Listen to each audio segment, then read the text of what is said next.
오늘 본문 말씀을 읽어보면 사도 바울이 무슨 말을 하고 있는지 알기가 쉽지 않습니다. 왜냐하면 바울이 계속해서 말을 돌려서 하기 때문에 그렇습니다. 바울이 말하고자 하는 것은 돈에 대한 것입니다. 빌립보 교회가 자신에게 돈을 보내주어서 고맙고 하나님이 축복하시기를 바란다는 말을 하고자 하는 것입니다. 그러나 이 구절 어디에도 돈이라는 단어는 등장하지 않습니다. 그 이외에 여러 가지 다른 표현으로 돈을 언급하고 있습니다. 참회, 나의 쓸 것, 선물, 과실, 모든 것, 너희 준 것, 재물, 모든 쓸 것, 이 모든 단어가 말하는 것은 돈에 대한 것입니다. money. 빌립보 교회가 바울의 사역에 동참하기 위해서 돈을 보낸 것에 대해서 말하고자 하는 것입니다. 아무리 하나님의 종이라도 돈이 필요합니다. 여러분도 알고 저도 압니다. 모든 사람이 압니다. 하지만 그 사실을 입에 올리는 것을 민망하게 생각합니다. 요즘에 한기총이 목회자의 납세 문제에 대해서 늘 주장하는 것이 바로 그것입니다. 목사는 월급을 받는 게 아니고 사례를 받는다는 논리입니다. 제가 볼 때 그게 그건데 월급이라고 부르면 세금을 내야 되고 사례라고 부르면 세금을 안 내도 된다는 얘기입니까? 이건 불필요한 논쟁의 여지를 만드는 것입니다. 그냥 월급이라고 인정하고 세금을 내는 것이 낫습니다. 우리 모두는 돈에 대해서 이중적인 잣대를 갖고 있습니다. 첫째로는 돈을 싫어하는 사람이 없습니다. 모두가 돈을 좋아합니다. 돌을 맞은 아기가 돌상에서 무엇을 집으면 부모가 제일 좋아하는지 아십니까? 돈을 집을 때까지 계속 집게 합니다. 그러면 그냥 돌상에다가 돈만 놔요. 그게 단조로울 것 같으면 원화, 엔화, 달러, 위안화, 유로화 갖다 놓으면 됩니다. 세계에서 제일 아름다운 미소는 인도네시아의 경찰이 뇌물을 받을 때 미소 짓는 것이라고 하는데 적어도 그것은 정직한 미소입니다. 그런데 이중적인 것은 모두가 돈을 좋아하면서 어느 누구도 그것을 인정하려고 하지 않는다는 사실입니다. 그것을 인정하는 것은 민망하게 생각하고 죄의식을 느끼고 돈 좋아하는 사람을 죄악시합니다. 그 이유는 불분명합니다. 기독교의 영향이 클 것이라고 봅니다. 사도 바울은 말하기를 돈을 사랑하는 것이 일만하게 근본이라고 얘기했고 예수님 말씀하시기를 삼가 모든 탐심을 물리치라 하셨고 사람과 하나님과 재물을 겸하여 섬길 수 없다고 말씀하셨습니다. 부자 청년이 재물이 많았기 때문에 예수님을 쫓지 못하고 되돌아갔습니다. 부자가 천국에 들어가는 것은 낙타가 바늘구멍으로 들어가는 것보다 어렵다고 하셨습니다. 신약 성경을 읽어본 사람이라면 금방 메시지를 깨닫습니다. 돈은 위험한 것이구나. 돈이 사람을 시험 들게 하는구나. 그러나 구약 성경을 읽어보면 돈에 대한 가르침이 좀 다른 것을 깨닫습니다. 구약 성경은 재물을 죄악시하지 않고 오히려 재물을 하나님의 축복으로 여겼습니다. 그래서 구약에 등장하는 대부분의 믿음의 인물들은 부자였습니다. 대표적인 예가 아브라함, 이삭, 야곱, 요셉, 다윗, 솔로몬, 심지어 고난의 대명사라고 불리는 욥조차도 부자였습니다. 그는 고난이 끝난 다음에 곱절의 부자가 되었습니다. 이스라엘 백성은 부를 추구하는 것을 죄악시하지 않았습니다. 심지어 신명기에서 하나님은 내가 너희에게 재물 얻을 능을 주었다라고까지 말씀하셨어요. 그러면 왜 이렇게 구약과 신약 사이에 차이가 있느냐? 그 이유를 알아야 됩니다. 그 이유를 대체로 세 가지로 분류할 수 있습니다. 첫째는 구약에서 신약으로 넘어오면서 영적인 면이 부각되었기 때문입니다. 구약 성경에서는 가나안 땅은 실제로 땅을 일컫는 말이지만 신약에서 가나안은 천국을 가리킵니다. 구약에서는 요단강을 건너는 것이 실제로 요단강을 건너는 것이지만 신약에서는 요단강을 건너는 것은 죽음을 상징합니다. 요단강 건너가 만나리. 이처럼 축복이 영적인 면이 부각이 되었습니다. 두 번째 이유는 구약에서 신약으로 넘어오면서 임박한 종말이 대두되었기 때문입니다. 천국이란 종말론적인 것입니다. 초대 그리스도인들은 예수님의 재림이 임박하다고 믿었습니다. 이 세상은 곧 지나가리라고 믿었습니다. 그렇기 때문에 돈뿐만이 아니고 세상에 속한 모든 것에 대한 태도는 이것은 금방 지나가리라는 것이었습니다. 결혼에 대해서도 그렇고 또 시련과 핍박에 대해서도 이것도 금방 지나가리라 하고 믿었습니다. 이 세상이 곧 지나갈 것이기 때문에 세상에 연연할 필요가 없습니다. 이러한 생각이 돈에 지대한 영향을 끼쳤다고 보는 것입니다. 그리고 세 번째 이유는 구약에서 신약으로 넘어오면서 이제 예수 그리스도께서 오셨기 때문에 모든 윤리와 도덕이 예수님을 중심으로 다시 초점을 맞출 필요가 있었기 때문입니다. 구약 성경도 하나님의 계시로 된 것이지만 예수께서 오시기 전에 준비 작업이요, 전초전이요, 예표요, 예언이요, 그림자에 불과했고 예수님이 오신 다음부터가 진짜의 본론, 실체였습니다. 그렇기 때문에 모든 윤리, 가치관이 예수님을 중심으로 더 구체화된 것입니다. 그런데 여러분도 아시다시피 예수님은 아직 재림하지 않으셨습니다.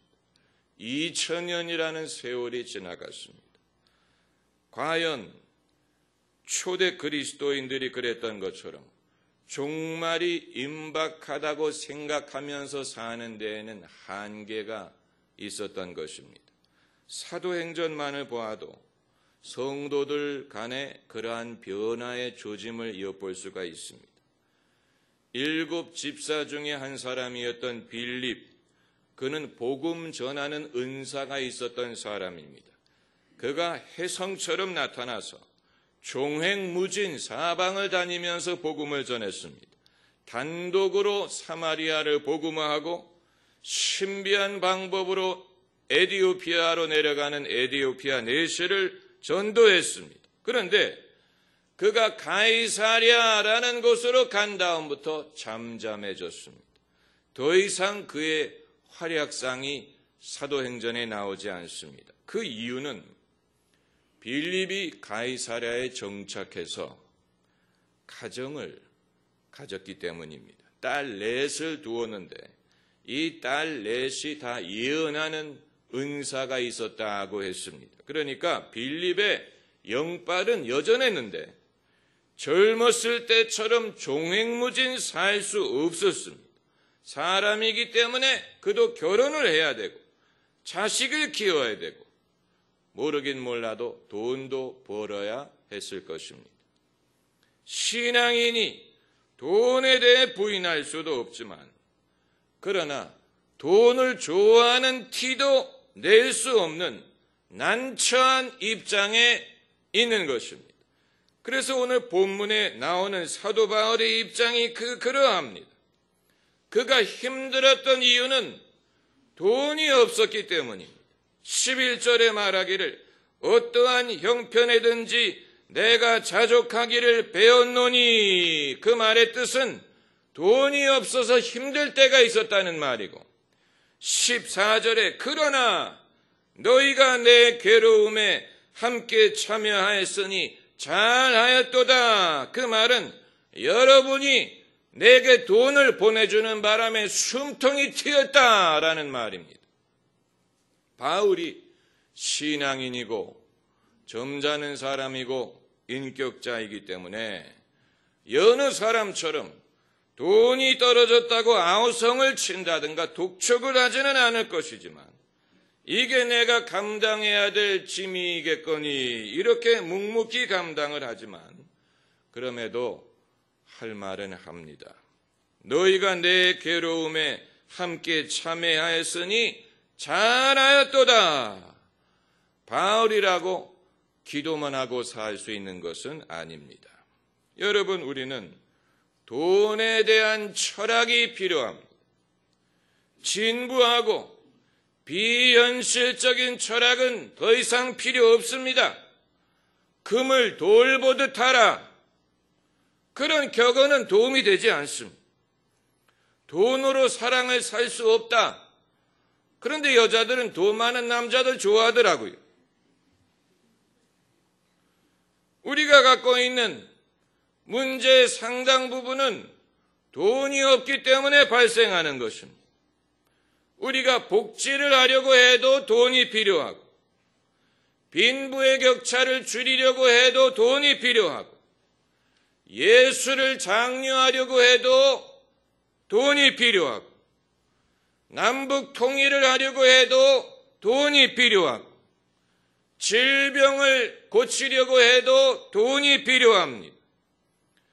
미래를 위해서 돈이 필요합니다. 복음을 전하기 위해서도 돈이 필요합니다. 돈은 필요한 것이지 악한 것이 아닙니다. 백치야다다처럼 돈을 불태우면 문제가 해결되는 것이 아니에요. 우리 사회에는 돈이 필요하고 부자가 필요하고 가난한 사람도 부자가 될 수 있어야 됩니다. 그건 우리가 부인할 수 없는 사실. 반대로 천박하고 저속한 부의 철학도 우리는 배격합니다. 이 황금 만능주의라든가 세상을 움직이는 것은 돈이라든가 돈 때문에 형제들끼리 싸운다든가 검은 돈, 피 묻은 돈, 사람을 타락시키는 돈, 하나님을 대신하는 돈, 사람을 교만하게 만드는 돈, 죄를 짓게 하는 돈, 남에게 피해를 주는 돈. 그래서 돈의 철학을 두 가지만 지적하고자 합니다. 첫째는 돈에는 책임이 따른다는 사실이에요. 돈이 있는 사람은 그 사실을 깨달아야 됩니다. 돈에 책임이 따른다는 사실을 알 때 자기가 돈이 있다는 사실을 부끄러워하지 않고 숨기려 하지 않고 그 돈의 목적을 알고 그 돈으로 무엇을 해야 될지를 알고 자신의 인생의 목적을 알 수가 있는 것입니다. 돈에는 힘이 있습니다. 그 힘을 올바로 사용하면 사회에 유익이 됩니다. 만일 예수님의 시대에 자본이라는 개념이 있었다면 돈에 대한 예수님의 가르침이 달라졌을 수 있습니다. 그 당시에는 돈에 대한 개념은 있었지만 자본에 대한 개념은 아직 존재하지 않았습니다. 예수님 시대의 돈은 그냥 쌓아두는 돈으로만 존재했습니다. 그렇기 때문에 누가 부자라고 해서 그것이 남에게 이득이 될 일이 없었습니다. 그러나 이 시대의 자본은 적어도 쌓아두는 것이 아니고 일하는 돈입니다. 돈이 일을 하면 공장을 지을 수 있고 물건을 만들 수 있고, 연구를 할 수 있고, 경제를 발전시킬 수 있고, 일자리를 만들 수 있고, 생활 수준을 높일 수 있고, 나라가 부강해질 수 있고, 가난을 극복할 수 있습니다. 돈으로 하여금 일하게 하면 됩니다. 돈에 따르는 책임이 그것입니다. 돈으로 하여금 일하도록 하는 것입니다. 너무 많은 사람들은 부자의 의무는 나눠주는 것이라고만 생각하는데, 나눠주는 것도 한 방법이지만 돈이 일하게 하면 그것이 나눠주는 것보다도 사회에 더 큰 기여를 할 수 있습니다. 여러분, 우리나라가 가난했을 때 선진국이 그냥 우리에게 돈을 나눠준 게 아닙니다. 만약에 그렇게 했다면 우리는 지금도 나눠주는 돈을 의존했을 것입니다. 선진국은 차관의 형태로 돈이 일하도록 했습니다. 그래서 그 차관을 우리가 받아서 공장을 짓고 고속도로를 만들고 경제를 발전시켰습니다. 그 결과로 이제는 우리도 남을 도와줄 수 있는 입장이 된 것입니다. 그렇기 때문에 재력을 가진 사람은 사명감을 가져야 됩니다. 그걸 부끄러워하거나 숨기려고 하거나 죄의식을 갖는 게 아니고 여기에 사명이 따른다는 사실을 알고 그 책임이 무엇인지를 알면 됩니다.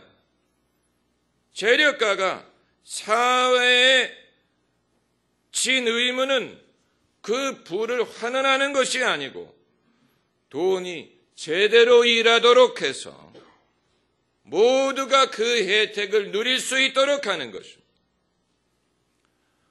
돈이 있는 사람은, 돈에 대한 사명감이 있는 사람은 돈을 낭비하지 않습니다. 중동의 졸부들처럼 해외 사치품이나 사들이지 않습니다. 저는 중동의 지도자들이 자기 나라에 대한 자부심이 있는지 궁금하게 생각합니다. 왜냐하면 그들은 소유하고 있는 사치품이 하나같이 해외에서 수입한 명품들이 도대체 자기 나라에 대해서 자부심이 있는 사람이 어떻게 자신의 소유를 남의 나라에서 수입한 것으로 그것을 과시하면서 살 생각을 할 수 있는지 저는 궁금하게 생각합니다.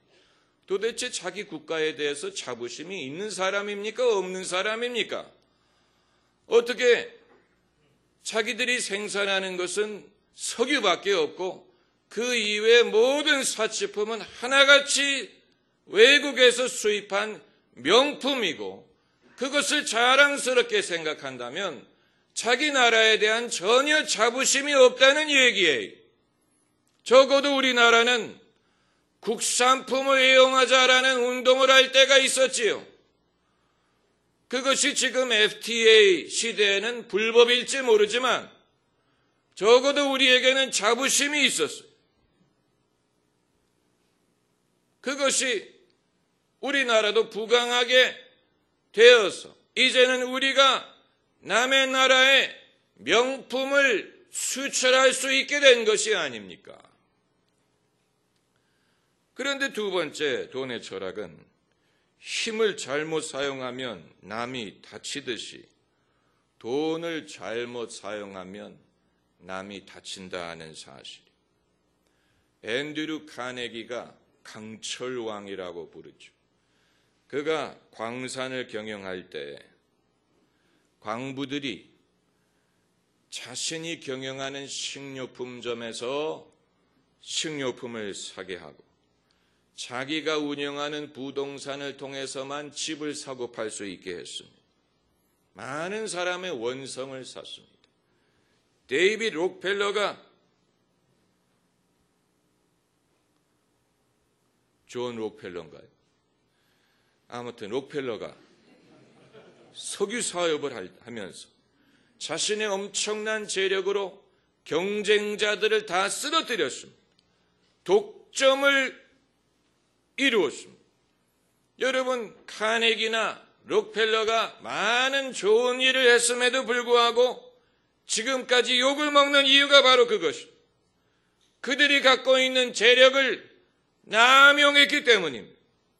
결과로 많은 사람들에게 상처를 입혔습니다. 남의 얘기할 필요 없습니다. 우리도 마찬가지예요. 왜 우리나라의 부자들이 욕을 먹습니까? 왜 부자들이 당당하지 못합니까? 이유가 있는 거죠.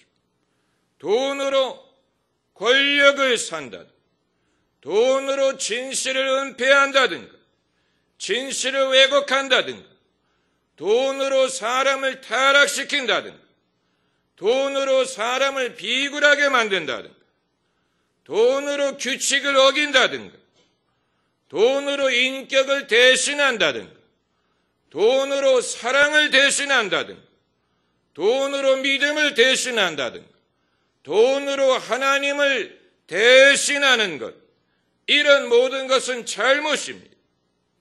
돈으로 죄를 짓는 것입니다. 돈을 잘못 사용하는 것입니다.